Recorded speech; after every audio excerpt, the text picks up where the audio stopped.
అన్నమయ్య జిల్లా ములకల చెరువు నకిలీ మద్యం కేసులో A1 జనార్దన్ రావు స్టేట్మెంట్ ఆధారంగా మాజీ మంత్రి జోగి రమేష్ ను అక్రమ అరెస్టు చేసింది కూటమి ప్రభుత్వం. నకిలీ మద్యం కేసులో A1 జనార్దన్ రావు స్టేట్మెంట్ ఆధారంగా జోగి రమేష్ ను ఇరికించేందుకు ప్రభుత్వం కుట్రలు చేసింది. నకిలీ మద్యం మాఫియా నడిపిన టీడీపీ నేతలు, ఆ పార్టీ తంబళ్లపల్లి ఇన్ఛార్జ్ జయచంద్రారెడ్డి, ఆయన బావమరిది గిరిధర్ను ఇప్పటి వరకు పోలీసులు అరెస్ట్ చేయలేదు. ఇబ్రహీంపట్నంలో నకిలీ మద్యం డంప్ కేసులో జోగి రమేష్ పై అక్రమ కేసు నమోదు చేశారు. నకిలీ మద్యం తయారీ అంశంపై సిబిఐ విచారణ జరపాలని హైకోర్టులో జోగి రమేష్ పిటిషన్ను దాఖలు చేశారు. ఆ వెంటనే కూటమి పెద్ద డైరెక్షన్లో జోగి రమేష్ ఇంటికి భారీగా పోలీసులు చేరుకొని జోగి రమేష్ ను అక్రమ అరెస్టు చేశారు. ఇబ్రహీంపట్నం జోగి రమేష్ నివాసం నుంచి మా కరెస్పాండెంట్ సురేందర్ మనకు లైవ్ లో అందుబాటులో ఉన్నారు. అక్కడ తాజా పరిస్థితిని వివరించే ప్రయత్నం చేస్తారు. సురేందర్, ఏంటి ప్రస్తుతం కండిషన్? జోగి రమేష్ ని ప్రస్తుతం ఏలూరు ఎక్సైజ్ ఆఫీస్కి తరలిస్తున్నట్లుగా తెలుస్తుంది. ఆయన సంబంధించిన లాయర్ల నుంచి ఏదైనా ఇన్పుట్స్ అందాయా? ఏం జరుగుతోంది ప్రస్తుతం అక్కడ? అనుసరి తెల్లవారుజామున 4:30 ప్రాంతంలో జోగి రమేష్ ఇంటికి పోలీసులు చేరుకున్నారు. కొద్దిసేపటి క్రితమే జోగి రమేష్ని అరెస్ట్ చేసి ఏలూరు రోడ్లోని ఎక్సైజ్ కార్యాలయానికి తరలించిన పరిస్థితి కనిపిస్తుంది. ప్రస్తుతం మనం జోగి రమేష్ ఇంటి దగ్గర ఉన్నాము. మొత్తం ఇంటి దగ్గర తెల్లవారుజాము 4 గంటలకు పోలీసులు వచ్చిన నేపథ్యంలో అప్పటి నుంచి కూడా సమాచారం అందగానే కార్యకర్తలు కూడా పెద్ద ఎత్తున ఇక్కడికి వచ్చారు. నకిలీ లిక్కర్ కేసులో జోగి రమేష్ని అరెస్ట్ చేయడం, ఆయన్ని కావాలని ఇరికించడం, కుట్రపూరితంగా ఆయన పేరుని ఎవరైతే A1గా ఉన్నాడో జనార్దన్ రావు ఆయనతో చెప్పించి జోగి రమేష్ని కుట్రపూరితంగా అరెస్ట్ చేసిన పరిస్థితి అయితే ఈరోజు కనిపిస్తుంది. జోగి రమేష్ ఇప్పటికే చెప్పారు, అమ్మవారి సాక్షిగా నేను ప్రమాణం చేస్తాను, నిజంగా నా మీద తప్పు ఉంటే కనుక ఖచ్చితంగా నిరూపించండి అంటూ ఆయన చెప్పిన పరిస్థితి. మీరు ప్రమాణం చేయడానికి సిద్ధమా అంటూ కూడా ప్రశ్నించిన పరిస్థితి కనిపించింది. అయితే కూటమి నాయకులు ఎక్కడా కూడా ఈ సవాల్ని స్వీకరించలేదు. జోగి రమేష్ కూడా చెప్పారు, నన్ను అరెస్ట్ చేస్తారు అనే భయం నాకు లేదు, నేను చాలా ధైర్యంగా ఉన్నాను, ఎందుకంటే తప్పు చేయనప్పుడు భయపడాల్సిన అవసరం లేదంటూ ఆయన కరాఖండిగా చెప్పిన పరిస్థితి కూడా కనిపిస్తుంది. ఇంట్లోనే ఉంటానంటూ కూడా ఆయన సవాల్ విరిసిన పరిస్థితి కూడా కనిపించింది. అయితే దీని మీద రాష్ట్ర ప్రభుత్వం ఈ కేసుకు సంబంధించి నీరుగార్చే ప్రయత్నం చేస్తుంది. ఎవరైతే దోషులు ఉన్నారో ఆ తంబాలపల్లి ఇన్ఛార్జ్ జయచంద్రారెడ్డి కానీ, ఆయన బామ్మది గిరిధర్ కానీ, తర్వాత ఇతర కూటమి నేతలు ఎవరైతే ఉన్నారో వీళ్ళని తప్పించే ప్రయత్నం చేస్తుంది. దానిలో కావాలని జోగి రమేష్ ఇరికించే ప్రయత్నం చేస్తుందంటూ దీన్ని సిబిఐకి అప్పగించాలి ఈ కేసుని అని చెప్పి ఆయన హైకోర్టులో పిటిషన్ వేసిన పరిస్థితి కనిపించింది. ఇది మంగళవారం ఈ పిటిషన్ విచారణకు వచ్చే పరిస్థితి ఉంది. ఈ నేపథ్యంలోనే పూర్తిగా జోగి రమేష్ని ఈరోజు అరెస్ట్ చేసిన పరిస్థితి అయితే కనిపించింది. కేవలం కుట్రపూరితంగా జోగి రమేష్ని ఈ కేసులో ఇరికించాలి, ఏదో విధంగా ఆయన జైలు పాలు చేయాలనే ఒక కుట్ర అయితే కూటమి ప్రభుత్వం చేసింది. దానిలో భాగంగానే డైవర్షన్ పాలిటిక్స్లో భాగంగానే ఈరోజు జోగి రమేష్ని అరెస్ట్ చేసి పంపించిన పరిస్థితి కూడా మనకు చాలా స్పష్టంగా కనిపిస్తుంది. పోలీసులు పూర్తిగా జోగి రమేష్ ఇంట్లో సోదాలు చేస్తున్న పరిస్థితి కనిపిస్తుంది. మనం లోపలికి వెళ్ళే ప్రయత్నం చేస్తాం, ఎందుకంటే కుటుంబ సభ్యుల పరిస్థితి ఎలా ఉంది, కుటుంబ సభ్యులతో మాట్లాడే ప్రయత్నం చేయడానికి సాక్షి మీడియా లోపలికి వెళ్తే పోలీసులు బయటికి పంపించేశారు. ఎవరు కూడా లోపలికి వెళ్ళడానికి కుదరలేదు. మేము సెర్చ్ చేస్తున్నాము, ఇంట్లో పూర్తిగా సర్చింగ్లు ఉంది కాబట్టి ఎవరు లోపలికి రాకూడదంటూ కూడా వాళ్ళు అడ్డుకున్న పరిస్థితి కూడా మనకి కనిపించింది. అయితే జోగి రమేష్ అరెస్ట్ చేసిన తర్వాత జోగి రమేష్తో పాటు మొత్తం కార్యకర్తలంతా కూడా జోగి రమేష్తో పాటు వెళ్ళిన పరిస్థితి కనిపిస్తుంది. ఏం లోపల పరిస్థితి ఎలా ఉంది? జోగి రమేష్ గారి ఇల్లు పూర్తిగా పోలీసులు సెర్చ్ చేస్తున్నట్టే తెలుస్తుంది కదా. చాలా దారుణంగా ఉండదు లోపల. ప్రభుత్వం మళ్ళీ ఇంత దిగజారుతుందని అనుకోవాలా. అన్నయ్య జోగి రమేష్ అన్నయ్య ఈరోజు నేను తప్పు చేయలేదని దుర్గమ్మ గుడి దగ్గర వెళ్ళి ఆర్తి కూడా ఇచ్చాడు. ప్రభుత్వం ఎంత చండాలంగా దుర్మార్గంగా ఇట్లాంటి వ్యక్తులను అరెస్ట్ చేసి ఇంకా చిత్రహింసలు చేయాలనేది వాళ్ళ గోల్. అది మా వైసీపీ హయాంలో ఏ ఒక్క మనిషిని కూడా మేము ఇట్లా చేయలే, ఒక్కరిని కూడా ఇలా చేయలేదు మేము. కానీ ప్రతి ఒక్కదానికి సమాధానం దొరికిద్ది. గుర్తుపెట్టుకోండి, కూటమి ప్రభుత్వం మొత్తం గుర్తుపెట్టుకోండి. ఒక రోజు టైం వస్తుంది, ఖచ్చితంగా వడ్డీతో సహా ఒక్కొక్కరికి ఖచ్చితంగా ఇస్తాం. దాంట్లో తిరుగులేదు. కాకపోతే ఏంటంటే ఇలా తప్పుడు కేసులు పెట్టి కార్యకర్తలను బెదిరించి ఈ కూటమి ప్రభుత్వం ఇలా చేయడం వల్ల చాలా అన్యాయం. ఇది నిన్న శ్రీకాకుళంలో 9 మంది చనిపోయారు. దాని గురించి పట్టించుకోండి అయ్యా. ఇదేంటి ఇక్కడికి వచ్చి చెప్పాడు కదా, ప్రూఫ్ ఉంటే చూపించండి అని చెప్పాడు. మా జోగి రమేష్ అన్నయ్య చెప్పాడు, ప్రూఫ్ ఉంటే చూపించండి, నేను అరెస్ట్ చేయండి అన్నాడు. వచ్చి ధైర్యంగా ఆయన వచ్చి ప్రెస్ మీట్లో కూడా చెప్పాడు అందరికీ, తప్పు ఉంటే అరెస్ట్ చేయండి అని. ఏం తప్పు లేదు, ఎలాగైనా అరెస్ట్ చేయాలి, కుట్ర పెట్టుకున్నారు. జనరల్గా 41A నోటీస్ ఇచ్చిన తర్వాత మాత్రమే అరెస్ట్కి తీసుకోవాలనేది చట్టం చెప్తుంది, కానీ ఆ చట్టాన్ని కూడా ఈరోజు పాటించలేదు.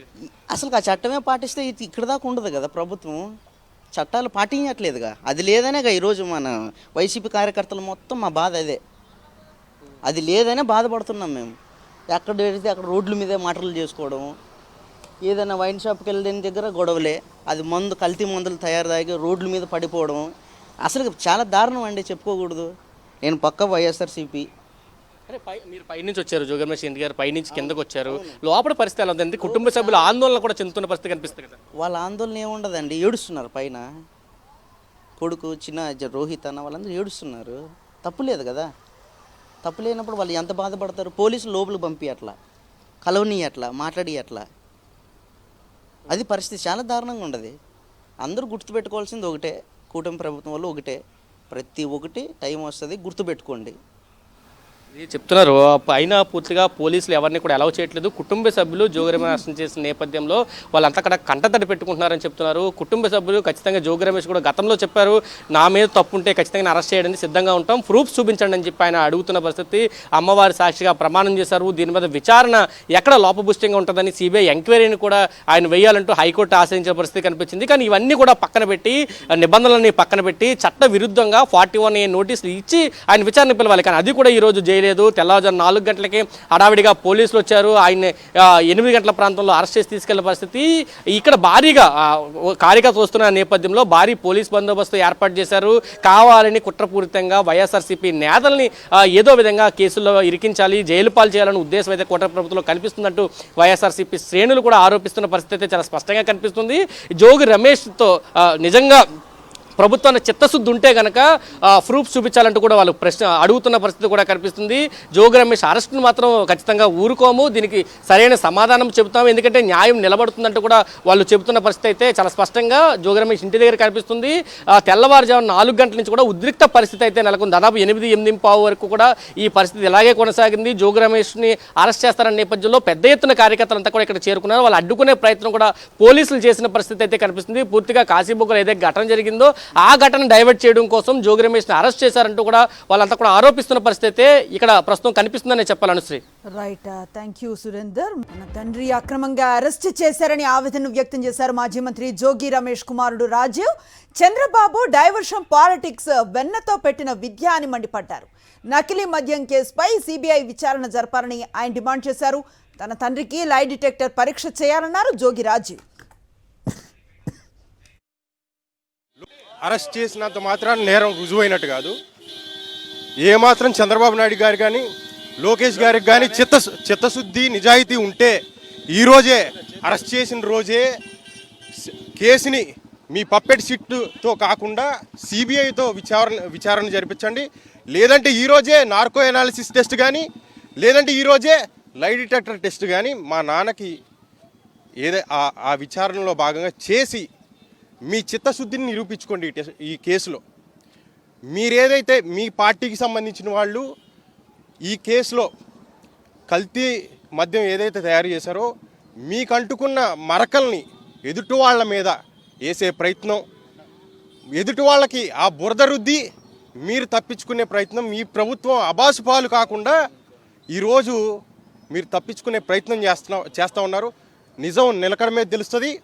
ఖచ్చితంగా కడిగిన ముత్యంలా మా నాన్నగారు బయటపడతారు. చంద్రబాబు నాయుడు గారికి కానీ ఆయనకు వెన్నతో పెట్టిన విద్య డైవర్షన్ పాలిటిక్స్. ఏదైతే మంతా తుఫాన్లో ఈరోజు రైతులకి ఏవైతే న్యాయం చేయలేకపోతున్నారో ఈరోజు జోగి రమేష్ గారిని అరెస్ట్ చేస్తే అదంతా డైవర్ట్ చేయొచ్చు. అలాగే తొక్కిసలాట్లో ఎంతమంది చనిపోయారు మన కాశీబుగ్గలో, దాన్ని కూడా డైవర్ట్ చేసే డైవర్షన్ పాలిటిక్స్లో భాగంగా ఈరోజు పొద్దున్నే 5 గంటల నుంచి పోలీసులు వచ్చి హడావిడి చేసి ఈ డైవర్షన్ పాలిటిక్స్లో భాగంగా ఈరోజు అరెస్ట్ చేయడం జరిగింది. వాటి నుంచి వాళ్ళ ప్రభుత్వాన్ని అబాసుపాలు కాకుండా ఈరోజు ఏదో మేము తప్పు చేసినట్టుగా కల్తీ మద్యం కేసులో మమ్మల్ని ఇరికిచ్చి ఒక కల్తీ కేసుని మ్యానుఫ్యాక్చర్ చేసి, కల్తీ మద్యమే కాదు వీళ్ళు మ్యానుఫ్యాక్చర్ చేస్తే, కల్తీ కేసుని మ్యానుఫ్యాక్చర్ చేసి ఈరోజు డైవర్షన్ పాలిటిక్స్లో భాగంగా వాళ్ళు ఏదేమైనా చట్ట ప్రకారం మేము ఎదుర్కొంటాం, ఖచ్చితంగా బయటపడతాం. వాళ్ళకి అంటుకున్న వాళ్ళు నిజంగా ఈ కేసులో వాళ్ళే చేశారు, వాళ్ళే తప్పులు చేశారు. ఆ తప్పుల్ని ఎదుటోళ్ళ మీద వేసే ప్రయత్నం, తద్వారా జనాల మైండ్లో అబాస్పాలు కాకుండా గడిచిన 15 రోజులుగా ఏ నోటీసులు ఇవ్వలేదు. గడిచిన 15 రోజులుగా చెప్తానే ఉన్నాం, రండ్రా బాబు వచ్చి అరెస్ట్ చేసుకోండి, మేము ఎక్కడే పారిపోవట్లేదు, ఇక్కడే ఉన్నాం. వాళ్ళేదో మేమేదో పెద్ద టెర్రరిస్టులాగా, మేమేదో తప్పు చేసిన వాళ్ళలాగా గోడలు దూకి చాలా హడావిడి చేశారు.